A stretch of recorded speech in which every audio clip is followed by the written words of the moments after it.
When it comes to public speaking, it's the highest paid profession in the world. Welcome back to The Perfect Fit Presents.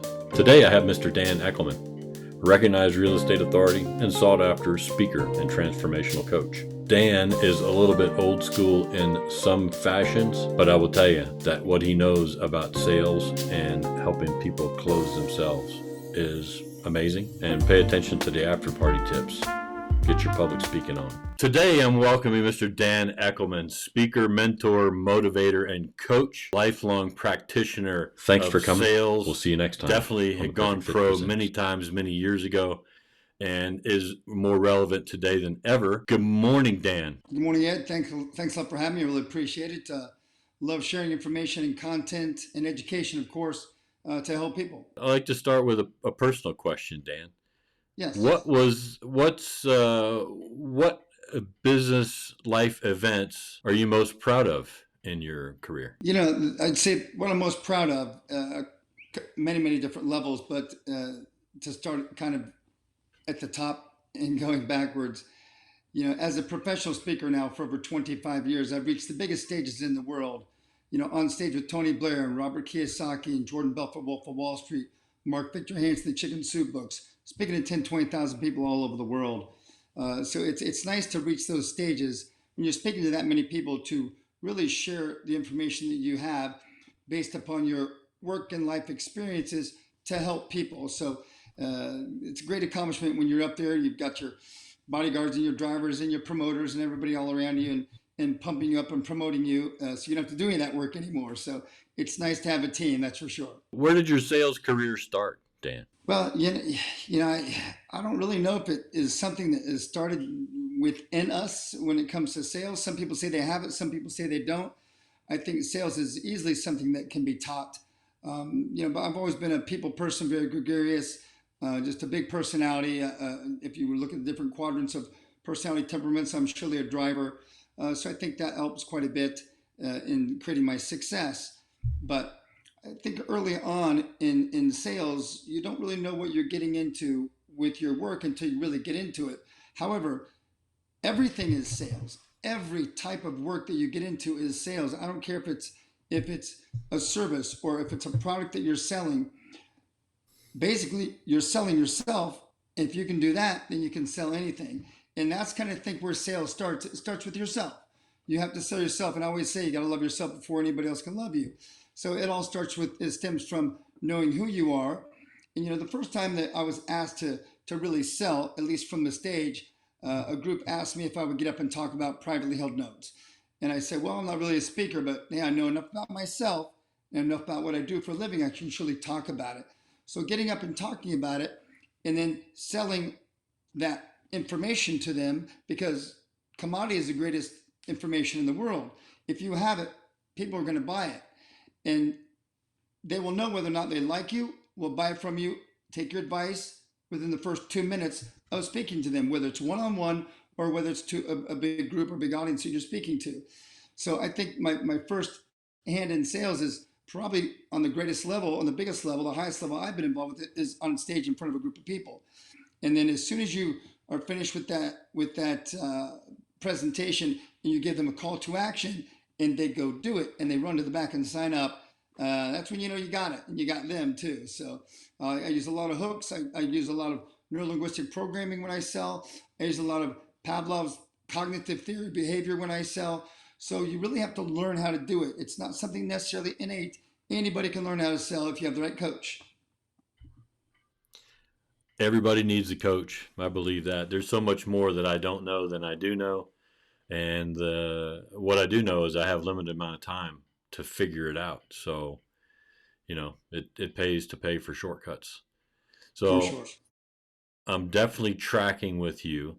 So during COVID, I actually was figuring out how sales works and how to get synchronized with potential clients in my real estate business. So I took the time to write it down. I wrote a book called The Perfect Fit. And it's about synchronized selling, and the coach, Coach Bert, actually put me onto this, and that is, we don't need more money, we need more people. So if I've got more people, then I need a way to keep track of more people. So then that it leads you down the $1 million follow-up hole. Mm-hmm. So I actually created Expect My Call, the mobile app on iPhone, iOS currently at this point, to do prospecting and put contacts in that I can create intentional journeys for them. And it's a Yes. multi-threaded follow-up system. I get to track all my commitments for all of my different lives, whether it's nonprofit uh, board memberships or business activities, business development activities that I dabble in with great interest as a business Mm-hmm. analyst is one of my things. And basically just creates a scrolling list, perpetual list of things I should be doing, people I should be talking to, just to keep them moving on the journey to the next step, right? Yes. Everybody has reasons to do something, buying or selling, and there's an infinite list of rationalizations why they're not doing it now. So Agreed. I love it.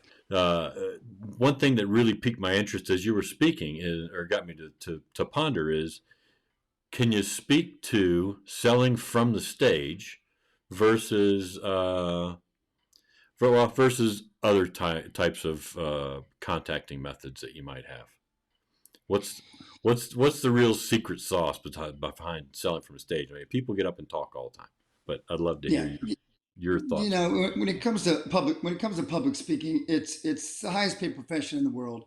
When you can get up and speak for 60 minutes or 90 minutes and make the kind of money that the professional speakers make to share that message. Again, like I said, it's information, which is the greatest commodity in the world, as I said. And if you have it, people will buy it. But selling from the stage is not really much different than one-on-one sales. The only difference is a little bit of difference between you and the audience or the person, and they might be sitting and you're up on stage, and that's really the only difference.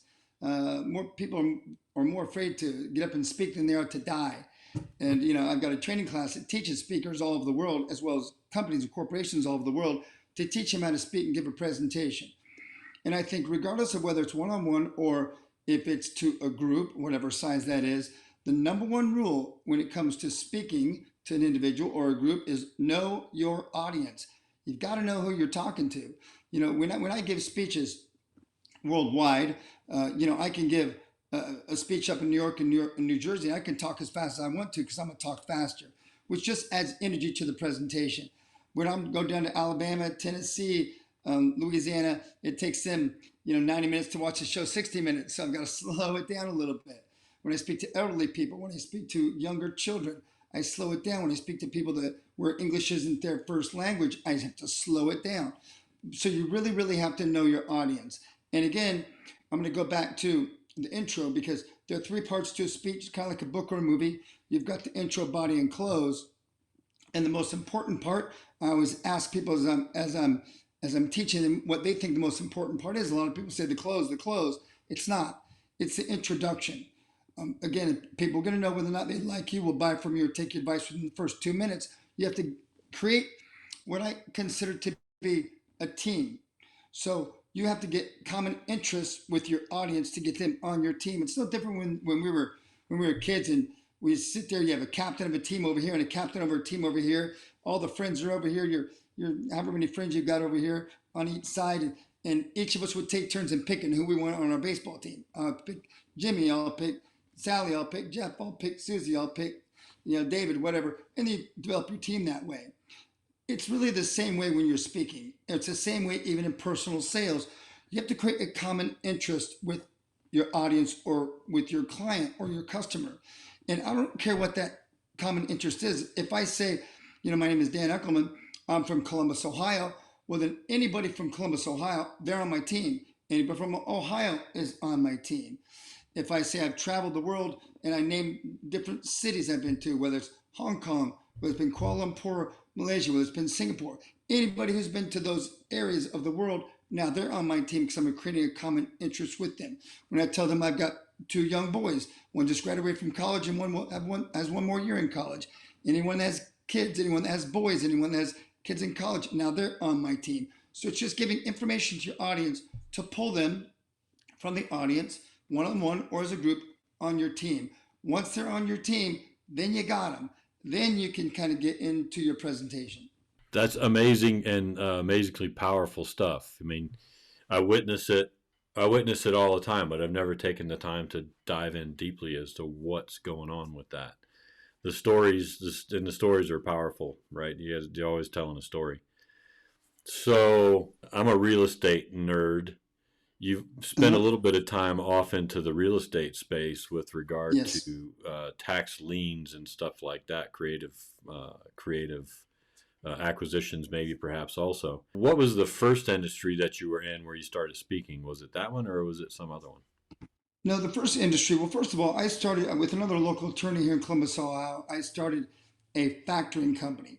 And I graduated with a degree in law, criminal law from the Ohio State University. But every speech I give, I ask the whole audience, I say, how many people went to college? Most everyone raises their hand. Then I say, how many people are currently working in your major field of study? It's about 3 or 4 out of 100 every single time. Then I say, what don't they teach us in school? And someone says, how to make money. What do if we have it? What do if we don't have it? How to manage it, budget it, balance your checkbook, do your taxes, shelter taxes, start a business, invest in anything. They don't teach us any of that. Yet when we graduate, on whatever level we graduate from, what do we have to be the best at? Making money. And it's a conditioned response that I give to my It's, audience. I get the it's same certainly answers every single time. it's And certainly an urgent so theme in every household. right. So I How are we didn't going get to into make money? law. Heading down that path, 120,000 in debt and student loans, working for some law firm to put a cap on my salary was not my path. So I got into real estate. I thought I could work what I want, do what I want, make what I want, when I want, how I want. But I realized quickly, early on, that it wasn't the brokers making the money; it was the investors making the money. And at the time, I didn't know how to invest in real estate with no money down, as I know how to today. So I branched off and actually started bartending on the side, just put a little money in my pocket and pay some bills. But I woke up one day and I realized two things need to happen in my life to create success. The first thing was don't ever give up, don't ever look back. Find one thing only, and move forward with it and just keep moving forward. The second thing I needed was I needed some help. Is it okay to get help? Sure, it is. Absolutely. It's okay to listen to a Steve Jobs or a Robert Kiyosaki or Tony Robbins or whoever your mentor is out there. It's okay to listen to people that have proven success in Elon Musk.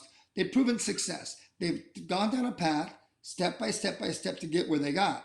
I always say one of my quotes is, "Don't ever make a goal. Goals are made to be broken. Make a plan. Plans are made to be achieved. Make a plan and follow in their footsteps on the same plan, on the same path that they've created. They've already proven it. Just do what they've done, and you'll create a level of success on your own."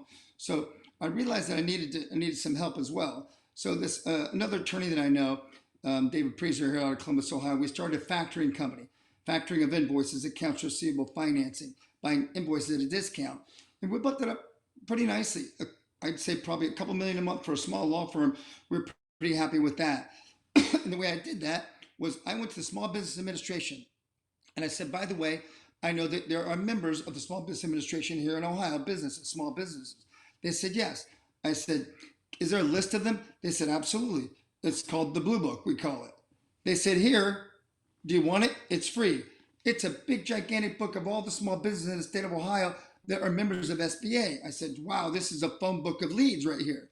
I Mm-hmm. went back to the law office and I made 100 calls every single day. And I said, do you need money for your business? Do you need money for your business? Do you need money? Well, what do you think the response was?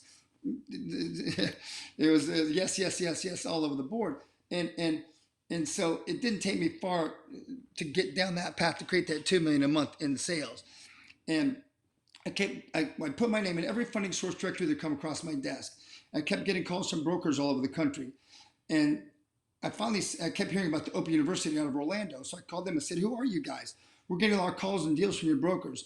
They said, well, we teach brokers how to broker privately held notes, like invoices, structured settlement lawsuits, viaticals, insurance policies, mortgage notes, business notes, lottery, sports contracts. There's about 60 income streams like that where people are getting paid money over time and they want a lump sum of cash today at a discount. It's called a privately held note.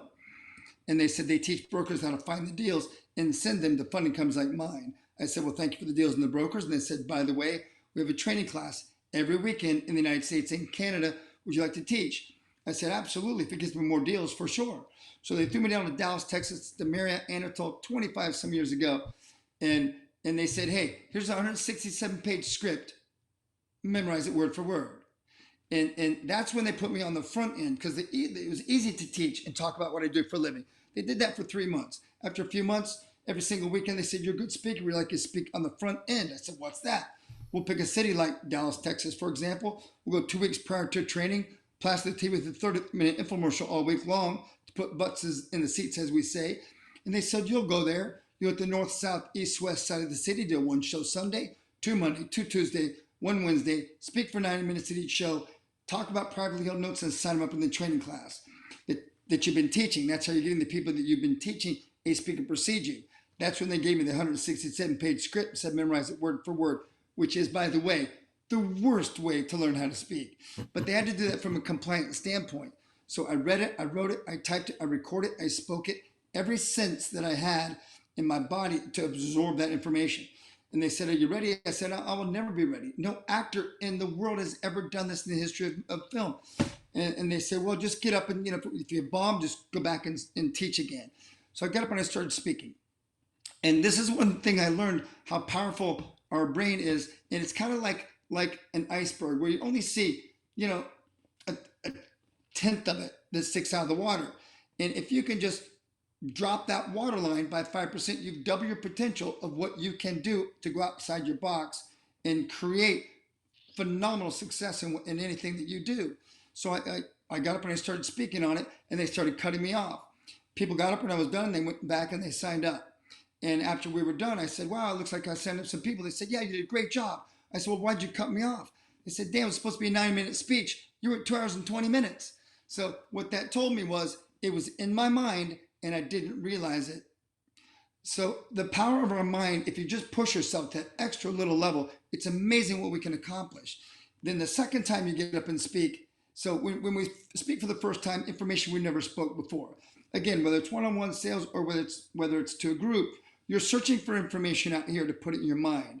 If you put it in your mind and treat your mind like a filing cabinet, then you know where you filed it, you know where to retrieve it. So the second time you get up and speak, you know what's going to come out of your mouth because you just said it, and you know where to retrieve it. So, and then it just creates a script in your mind that comes out of your mouth over and over and over again.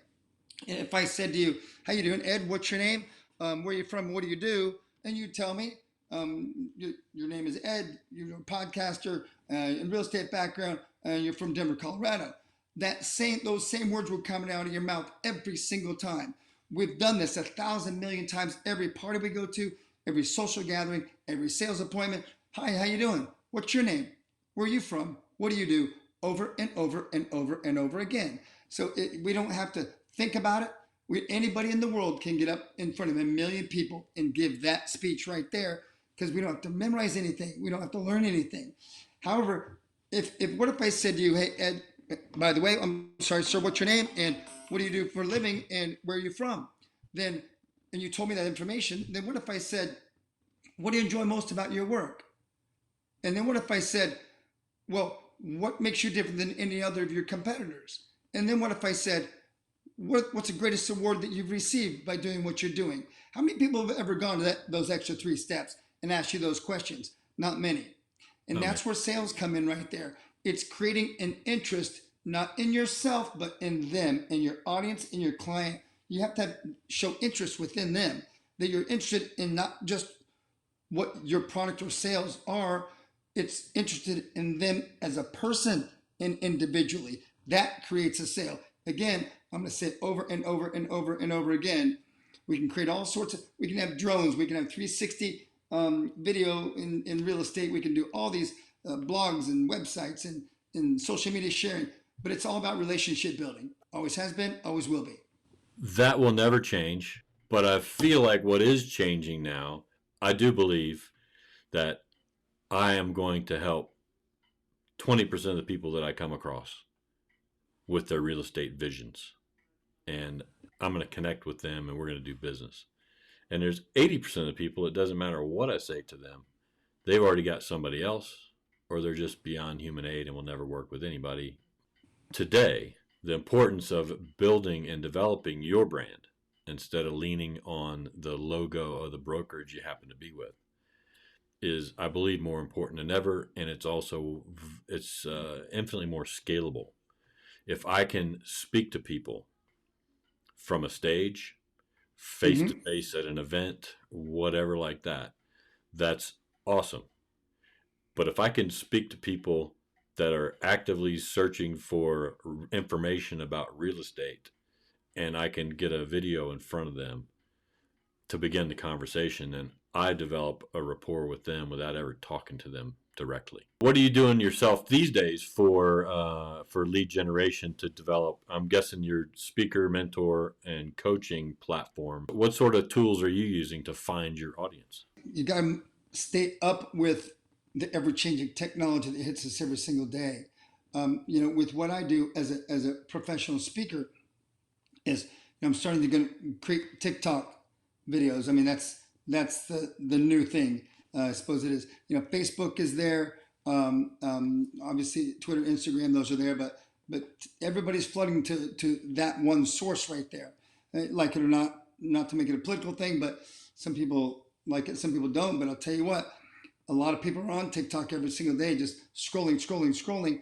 And I saw another speaker friend of mine on there talking about his course about how to buy real estate in terms without using a banker, without worrying about credit, how to buy in terms. And his course is online now and it's on TikTok. And that's where and this goes back to our branding. So when you build a personal brand, you have to build a personal brand that attracts clients while you sleep. So a personal brand, how they talk about you when you're not in the room, right? Not when you're just there, but when you're not in there. So your personal brand generates a compound interest on your investments over time. And what the investments are, your information that they have, that you have to share with them. So those little daily deposits that you're going to give them with your personal brand helps build your brand. And that's just information, and education. For example, if I said I'm going to do a little bit of an information or a blog or a webinar on land patents, people don't ever heard of a land patent before, and it's in the Constitution, and where if you buy a piece of real estate, you've got a ground that it sits on, a piece of land it sits on. Well, those two didn't create themselves together. The house was put on there and built on the land. What marries the two together are those documents that you sign at the closing table, that thick, right? That nobody ever reads one word of it. Your title officer says, sign here, sign here, sign here, sign here, sign here 100 times. You say, oh, here's your keys to your house. Oh, thank you. You didn't read one word nobody ever has. That's why I love asking people, if you have a mortgage on your property, who owns your house?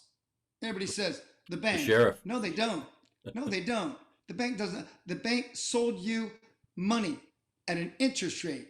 It's your house. Your name's on the deed, not the bank's. The banks aren't not in business to own real estate. It's too much liability for them, and people don't understand that concept alone. But something like a land patent, for example, which marries, when you sign those papers, it marries the house to the land, which creates your one mortgage, not two, creates one, and you give away those rights at that point. But if you file a land patent on your property, well, good luck foreclosing on it, because it was made years and years ago for the farmers, so to protect their land, so no one can take it from them. So things like that are just education that you got to give people, and give them information. You have to build blogs. You have to add social sharing, and obviously using local images is very, very important. But in order to create what I consider to be a good marketing strategy, is to create a clear and honest mission, vision, and value guide to your marketing. Nobody wants to use car salesmen. Just be honest and give them information, share with them education to help them be knowledgeable of all those documents they're signing. Be knowledgeable of all the marketing that's out there, but not just marketing, but be knowledgeable for your client of all the financing that's available. That's extremely important to your client, to know the different financing options that they have available, especially when it comes to buying and selling real estate. For sure, for sure. So the land patent concept is definitely one that I would say almost nobody knows about. Um, some states kind of get that encoded into the more modern language. Uh, Yep. where you can, it's very difficult to be thrown out for like not paying your taxes or whatever. Right, Uh, right. but whenever you ask me the question, who owns my house, me or the bank, I say the sheriff. Because Yeah, when there I you don't go. pay my taxes, the sheriff is the one is gonna serve me the papers from the trustee that says, "Yeah, you guys owe that, and we're gonna have it." So, Well, uh, that's another takes it to my next topic that I speak on all over the world is tax lien certificate investing, which most people don't know about that. Those two words together, tax and lien, are pretty scary words, and people run from that. But tax liens have been around in our country for over 300 years since before our Constitution. I spoke for Trump University and Trump Institute. Whether you like the guy, love the guy, hate the guy, voted for him or not, I spoke for Trump for years on tax liens, and it's been around for a very, very long time. And if you learn how to do that, you learn how about property taxes. Not only can you learn how to decrease your property taxes and challenge it at your courthouse, which everyone has the right to do. Because when the market changes, and if your real estate property of your real estate or your house goes down, it dips with the market. Well, what happens to our property taxes? They remain the same. You have the right to go contest that at any time you want to, and lower your property taxes, which lowers your monthly payments there.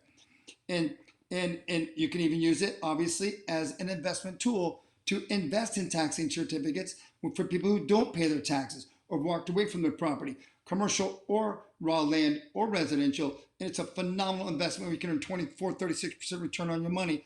And in tax liens, if if the homeowner doesn't pay their property taxes by the end of their redemption period, you own the property free and clear. Obviously, you have to clear all liens in order to transfer real estate, but you own the property. You're in a first lien position by law. You can now foreclose on the property. that is a low impact investment strategy, It is low isn't risk. tax lien investing. It's low, it's zero risk because they put a nice return on the money that you're going to get paid back when the landowner does redeem it. Yep. But it's not like I have to go put $50,000 or $100,000 down on a piece of Mm-mm. property for an investment property. That basically I'm gambling, and if I win, I might end up with a rental property because I end up having to take over the property and discharge all the other liens on it. But I got a property, that investment property. And worst case Well, scenario is I get 15% interest or something on. yeah, it's really not a gamble at all. You've got it's mandated by the state, backed by the federal government, collateralized by real estate. So when you invest in a tax, first of all, let me take a step back.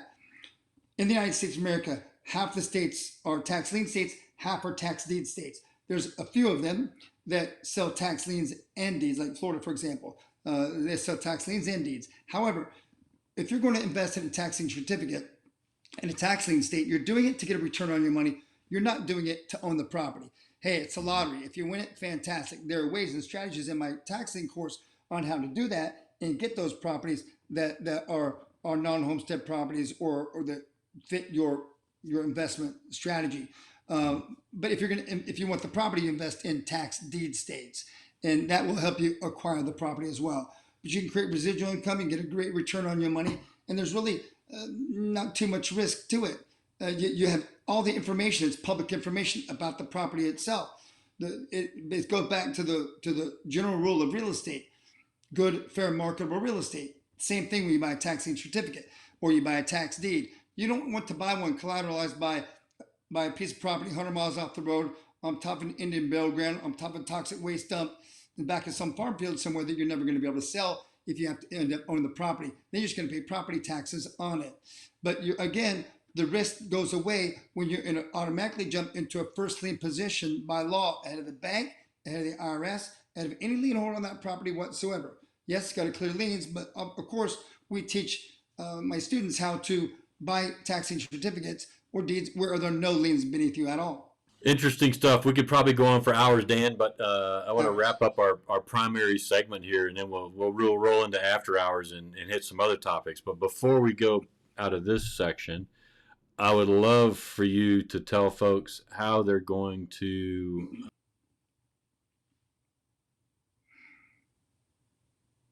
It's been great speaking with you today, Dan. Learning, just scratching the surface, though, really. Uh, Folks should look for Dan at daneckelman.com, his personal site. You need a speaker, you need a mentor, you need a coach. We all can use motivation from time to time. What other social channels can we find you at, Dan? You guys, do you use YouTube, or what's your favorite other ones? Yeah, I'm on YouTube. I'm on Facebook, obviously, and we're like I said, we're just getting ready to jump on TikTok there. I'm on LinkedIn, pretty heavily on LinkedIn. We use LinkedIn quite a bit for really to create our database. Excellent. Well, I appreciate very much your time today and learning from you. And I would like to maybe think about doing this again sometime, because I know there's way more in Dan Eckelman's repertoire, and we just starting to scratch the surface today. Love to.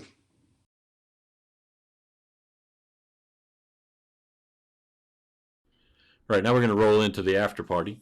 So I Okay. want to ask you, in the after party, is there a topic that we did not get into yet today that's on your heart today? Let's see. Um, we covered public speaking, covered tax liens a little bit there.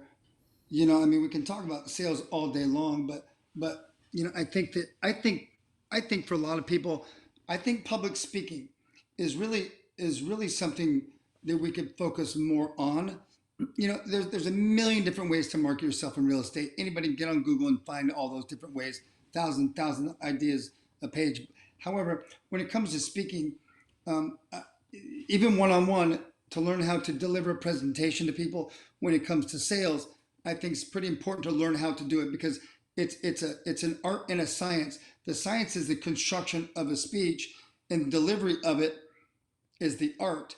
And when I teach people how to speak and sell, by the time their presentation is ready, they don't memorize one word.